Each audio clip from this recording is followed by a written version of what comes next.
হরে কৃষ্ণ। বন্ধুরা এই ভগবানের এই দুটি মূর্তি কখনোই আপনার বাড়ির পুজোর ঘরের মন্দিরেতে একসঙ্গে রাখা উচিত নয়। অন্যথা প্রচণ্ডভাবে বাস্তুদোষ সৃষ্টি হতে পারে এবং কি পরিবারে ভয়ঙ্কর দারিদ্রতাও নেমে আসতে পারে। এর ফলে আর্থিক অবস্থা খারাপ হতে বেশি সময় লাগে না। তাই বন্ধুরা, আপনি যদি এই ভুলটি করে থাকেন তাহলে আজকেই আপনি সাবধান হয়ে যান। আমাদের হিন্দু ধর্মে প্রতিটি বাড়িতে অবশ্যই ঈশ্বরের জন্য আলাদা করে পূজার ঘর স্থাপন করা থাকে, যাতে আমরা প্রতিদিন নিত্য পূজা পাঠ করে থাকি। বন্ধুরা, আমাদের ঘরে পূজা স্থান হলো ঈশ্বরের সাথে একটি যোগাযোগ মাধ্যম। আর বাড়িতে পূজা স্থান না থাকলে এতে ইতিবাচক শক্তির প্রভাবও থাকে না, কারণ এটি আমাদের ঘরে ইতিবাচক শক্তি নিয়ে আসে।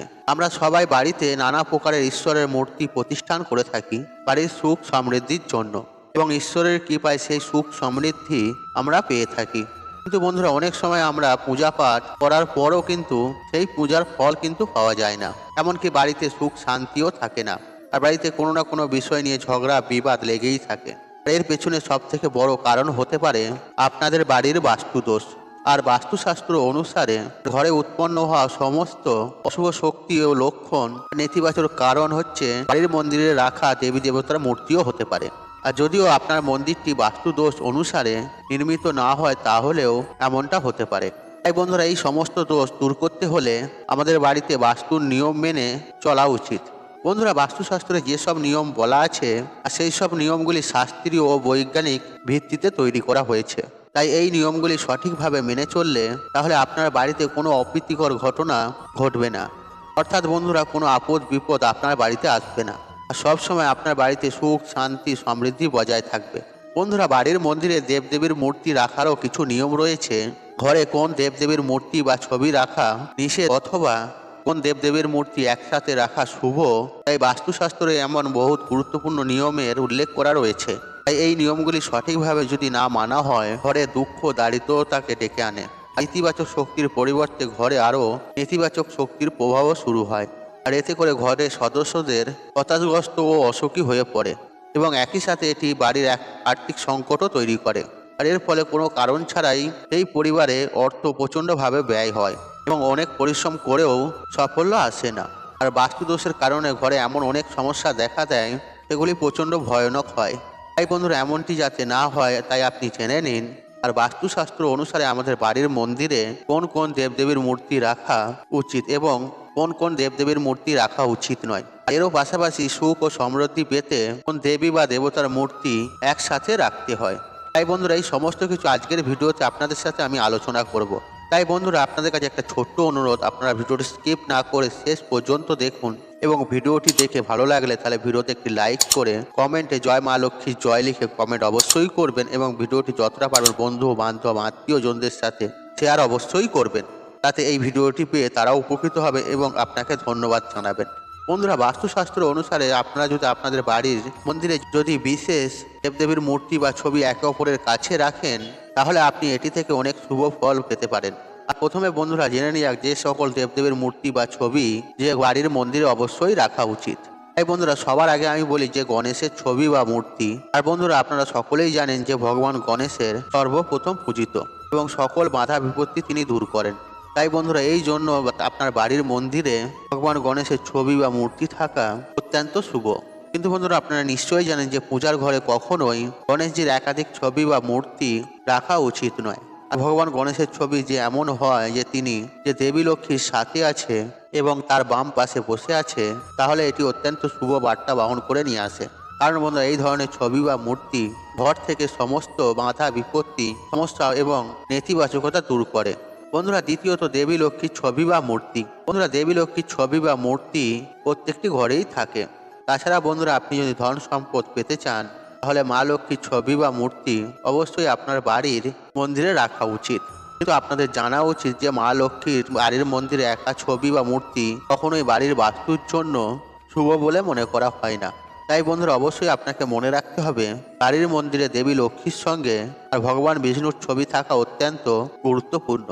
বন্ধুরা, অনেকেই মনে করেন যে গৃহেতে হয়তো শ্রী বিষ্ণুর ছবি রাখা উচিত না। তাই বন্ধুরা, এই ধারণাটাই ভুল। যেখানে মা লক্ষ্মীর বাস আর সেই স্থানেতে শ্রী বিষ্ণুর বাস।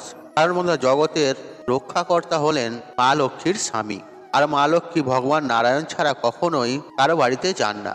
তাই বন্ধুরা দেবী লক্ষ্মীকে সন্তুষ্ট করার জন্য প্রত্যেক দিন দেবী লক্ষ্মীর আগে ভগবান বিষ্ণুর পুজো করা উচিত। আর এতে করে ঘরে সুখ সমৃদ্ধি বজায় থাকে। আর আপনি যদি প্রথমে ভগবান বিষ্ণুর এবং তারপর দেবী লক্ষ্মীর পূজা করে থাকেন, তাহলে দেবী লক্ষ্মী এই ধরনের ব্যক্তিদের ওপর বেশি প্রসন্ন থাকে। তাই বন্ধুরা, যেই গৃহে এই দুই দেবদেবী একত্রে বাস করে, সেই গৃহে কোনো প্রকারের সমস্যা আসতেই পারে না। আর যদিও কোনোভাবে সমস্যা এসেও যায়, তা দ্রুত সমাধান হয়ে যায়। এছাড়া বন্ধুরা, হনুমানজির মূর্তি অবশ্যই রাখুন ঘরের মন্দিরে। এতে বাড়ির সমস্ত বাস্তুদোষ ও গ্রহ সংক্রান্ত অশান্তি দূর হয়ে যাবে। যদি আপনার বাড়িতে হঠাৎ করে কোনো সংকট আসে, সেই সংকট বজরংবলীর কৃপায় দূর হয়ে যাবে। তবে বন্ধুরা, ঘরে হনুমানজির বসে থাকার অবস্থায় মূর্তি বা ছবি রাখা উচিত। এতে ঘরে সুখ শান্তি সমৃদ্ধি বজায় থাকে। আর হনুমানজির ছবি বা মূর্তি কখনোই বেডরুমে রাখবেন না। আপনি যদি বেডরুমে রেখে থাকেন, এতে হিতে বিপরীত ফল হতে পারে। বন্ধুরা, চতুর্থত হলো রাম দরবারের ছবি। বন্ধুরা, আপনারা যদি চান বাড়ির সকল সদস্যদের মধ্যে মিল ভালোবাসা প্রেম থাকে এবং সকল পারিবারিক সমস্যা দূর হয়ে যায়, তাহলে বন্ধুরা এর জন্য আপনাকে বাড়িতে রাম দরবারের ছবি বা মূর্তি অবশ্যই রাখতে হবে। এছাড়াও আপনি যে দেবী বা দেবতাকে আপনার ইষ্ট দেবতা মনে করেন, আর পূজা ঘরে তার ছবি বা মূর্তি অবশ্যই রাখা উচিত। এছাড়াও বন্ধুরা, আপনাদের যদি পূজা ঘরে ভগবান শ্রীকৃষ্ণ এবং রাধারানীর ছবি বা মূর্তি একসাথে রাখতে পারেন, এতে আপনাদের ভাগ্যকে অবশ্যই পরিবর্তন করবে। আর কিছু দিনের মধ্যে আপনাদের সমস্ত দারিদ্রতা অর্থকষ্ট দূর হয়ে যাবে। তাই বন্ধুরা, সম্ভব হলে রাধাকৃষ্ণ সংযুক্ত ছবি বা মূর্তি রাখুন, কারণ শ্রীকৃষ্ণকে রাধারানী ছাড়া বাড়িতে কোনোভাবেই রাখতে নেই। এটি হচ্ছে ভালোবাসার মূর্ত প্রতীক। আর প্রতিদিন সকালে ঘুম থেকে উঠে যদি রাধাকৃষ্ণ যুগল মূর্তি দর্শন করা যায়, তাহলে জীবনে যত প্রকারের সমস্যা রয়েছে তা ধীরে ধীরে দূর হয়ে যায় এবং সংসারে উন্নতি হয় চোখে পড়ার মতন। আর যে বাড়িতে রাধাকৃষ্ণর একত্র ছবি বা মূর্তি থাকে, সেই বাড়িতে দু স্বামী স্ত্রীর মধ্যে কখনোই ঝগড়া ঝামেলা অশান্তি হয় না।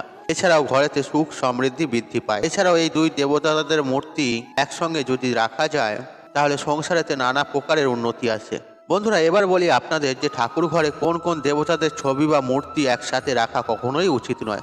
বন্ধুরা, বাড়ির ঠাকুর ঘরে কখনোই ভগবান বিষ্ণু, ভগবান শিব এবং ব্রহ্মাদেবের ছবি কখনোই একত্রিত রাখা উচিত নয়। আর এই তিন দেবতাকে একসঙ্গে পূজাও করা যায় না। আর এর পেছনের কারণ হলো তিন দেবতার পূজার পদ্ধতি আলাদা আলাদা ভিন্ন। কারণ ভগবান বিষ্ণুর পূজা তুলসী পাতা ছাড়া অসম্পূর্ণ। আর ভুল করে ভগবান ভোলানাথের পূজায় তুলসী পাতা ব্যবহার করা উচিত নয়। এছাড়াও শাস্ত্রে বলা আছে যে বাড়িতে ব্রহ্মাদেবের পূজা করা নিষিদ্ধ। তাই বন্ধুরা, আপনার বাড়ির মন্দিরে যদি তিন দেবতার মূর্তি বা ছবি একত্রিত থাকে, তাহলে বন্ধুরা আজই এগুলিকে আলাদা করে রাখুন। আপনি যদি এই তিন দেবতার ছবি একসাথে রাখতে চান, তাহলে ঘরের মন্দির ছাড়া অন্য কোনো জায়গায় লাগাতে পারেন। তাই বন্ধুরা, অবশ্যই এই ভিডিওটিতে বলা ভগবানের মূর্তি বা ছবি আপনি কোথায় রাখবেন এবং কার সাথে কোন ছবি বা মূর্তি রাখবেন, এইসব সমস্তগুলি শাস্ত্র অনুসারে মেনে চলুন। দেখবেন আপনার সংসারে উন্নতি হবে চোখে পড়ার মতো। বন্ধুরা, আশা করছি এই ভিডিওটি আপনাদের ভালো লেগেছে। তাহলে ভিডিওতে একটি লাইক করুন, একটু কমেন্ট করুন, শেয়ার করুন এবং বন্ধু বান্ধব আত্মীয় জনদের সাথে শেয়ার অবশ্যই করুন। মনে রাখবেন, আপনার একটি শেয়ার অনেক মানুষকে উপকৃত করে তুলতে পারে। আর আপনি যদি আমার চ্যানেল নতুন হয়ে থাকেন, তাহলে চ্যানেলটা সাবস্ক্রাইব করুন, পাশে থাকা নোটিফিকেশন অন রাখুন, কারণ নিত্য নতুন ভিডিও সবার আগে দেখার জন্য। ঈশ্বর আপনার মঙ্গল করুক, আপনি সুস্থ থাকুন, নিরোগ থাকুন, আপনার দিন মঙ্গলময়। হরে কৃষ্ণ কৃষ্ণ কৃষ্ণ হরে হরে।